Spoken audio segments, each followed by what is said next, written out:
ሰላም ሰላም ኢንትራንስ የምትወስዱ የራውንድ 3 እና የሶሻል ሳይንስ ተማሪዎች ዛሬ እንግዲህ ራውንድ 1 እና ራውንድ 2 አንድ ላይ አጠቃልዬ ማለት ነው ኦንላይን ኤግዛም ኢንትራንስ እንዴት እንደሚመስልና ራውንድ 3 ላይ ደግሞ ምን ሊያጋጥማችሁ እንደሚችል የምነግራችሁ ይሆናል ማለት ነው። ይሄን ቪዲዮ ዘግይቼ እንደሰራው አውቃለሁ። እንግዲህ ከራውንድ 2 ስንጀምር እንግሊዘኛና ማትስ ላይ ከዚህ በፊት ቪዲዮ ተሰርቷል።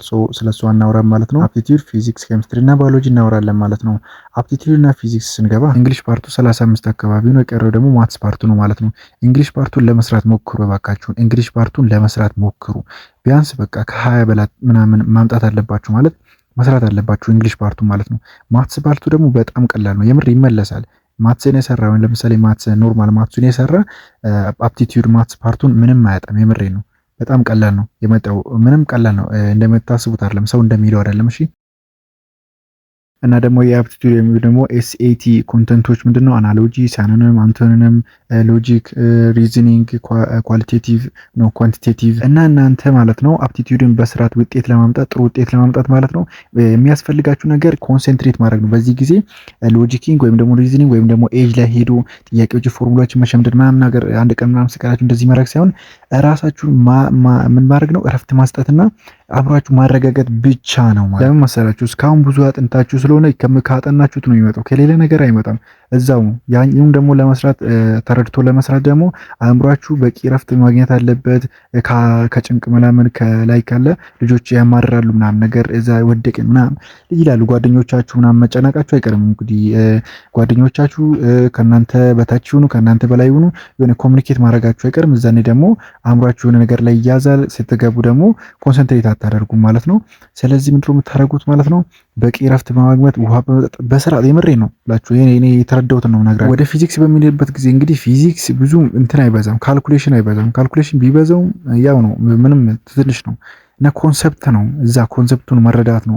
ምን ለማለት ፈለገ የሚለውን ኖት የሚለውን እንዳትረሱ። ነቲንግ ኔቨር ምናምን ኢንኮሬክት ኮሬክት የሚለውን እንዳትሳሳቱ። እነሱ መጀመሪያ ላይ አስመራችሁ ሂዱበት ማለት ነው። ፎርሙላዎች ምናምን ቢጠፋችሁ ማለት ነው። ፎርሙላውም ለምሳሌ ፊዚክስ ማለት ነው acceleration is equal to velocity over time or rate of velocity ተብሎ ይሰጣል አይደል? አሁን ያለ ፎርሙላ ይሄ ነገር የትም ቦታ ትሩ ነው ወይም ደግሞ እውነት ነው። ይሄ ሁሉም ቦታ ይሰራል። acceleration velocity over time የሚለው acceleration ለመስራት ግዴታ velocity over time ደግሞ መሆን የለበትም።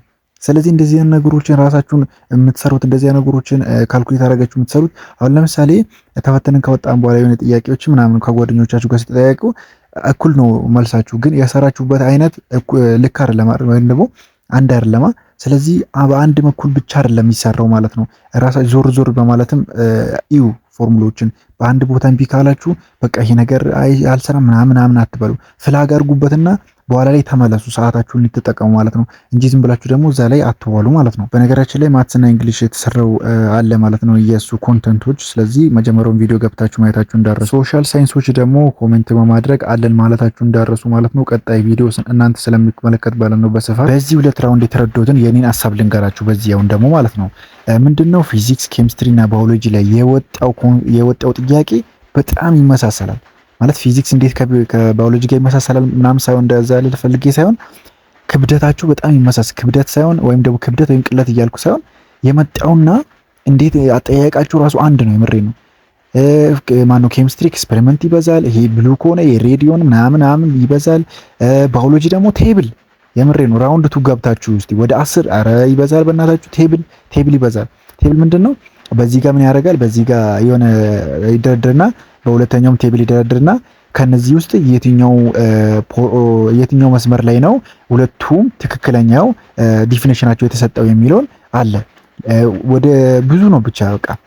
እና ደግሞ በፒክቸር ወይም ደግሞ በፒክቸር መልክ የመጣው ማለት ነው ነምበር 1 የጠቀሰው ነምበር 1 ላይ ያለው ቁጥር ምንን ይገልጻል ምናምን የሚለው ማለት ነው። እሱ በጣም ቀላል ነው የመጣው። እሱ ኦብቪየስሊ ታወቃል። ይሄ እንደማይቀር ታውቃላችሁ። ባዮሎጂ ላይ ግን የመጣው ቴብል ላይ ነው። ቴብል ላይ ደግሞ ለማወቅ ለምሳሌ ሳይክሊክ እንደ ነን ሳይክሊክ ተብሎ ላይ ከዚህ በፊት ሞዴል ላይ ያስታውሳሉና ብዙ ጥያቄዎች ሳይክሊክ ነን ሳይክሊክ ምናምን ተብሎ ብዙ ነገር ተጠይቀናል። ስለ ባክቴሪያ ምናምን፣ ስለ አኒማል፣ ስለ ፕላንት ምናምን ቴብል ተሰርቶ እንደዚህ ተጠይቀን አይደለ? እንደዛው አይነት ነው የሚበዛው። ልንገራቸው የምሬ ነው። እና ምንድነው ማወቅ ያለባችሁ እናንተ ፎከስ የማይሆን መጀመሪያ አውጡ። አሁን ለምሳሌ አንደኛ ላይ ያለው ኢንቨርተብሬት እና ቨርተብሬት ቢል ለምሳሌ ማለት ነው። አሁን ራውንድ 2 ላይ እንደዛ መጣ ያልኩ አይደለም፣ አልመጣም። እንደዛ ያምጥ ጥያቄ ራውንድ 3 ላይ ቢመጣ ኢንቨርተብሬት ላይ ያልሆነውን ነው መጀመሪያ ማውጣት አለባችሁ። ኢንቨርተብሬት ለኢንቨርተብሬት የሚሆነውን ቲክ ታረጉና መጀመሪያ ስክሪፕት ትጽፋላችሁ ወይም ደግሞ ትይዛላችሁ። ኢንቨርተብሬት ላይ ደግሞ የሆነውን ትይዙና ቶሎ ትመርጣላችሁ እንጂ ሁሉንም አንብቦ ሰዓት ይወስድባችኋል። ስለዚህ እንደዚህ በመጠቀማችሁ እንዳረሱ። ባዮሎጂም ኬሚስትሪም ባዮሎጂና ኬሚስትሪ በአብዛኛው እንደዚህ ኤክስፔሪመንታቸው እንደዚህ ነው። ፊዚክስን እንዳልኩት ነው፣ ኮንሰንትሬት በማድረግ ስሩ። ሌላ ቀጣይ ላይ ምንም የሚያስቸግራችሁ ነገር የለም።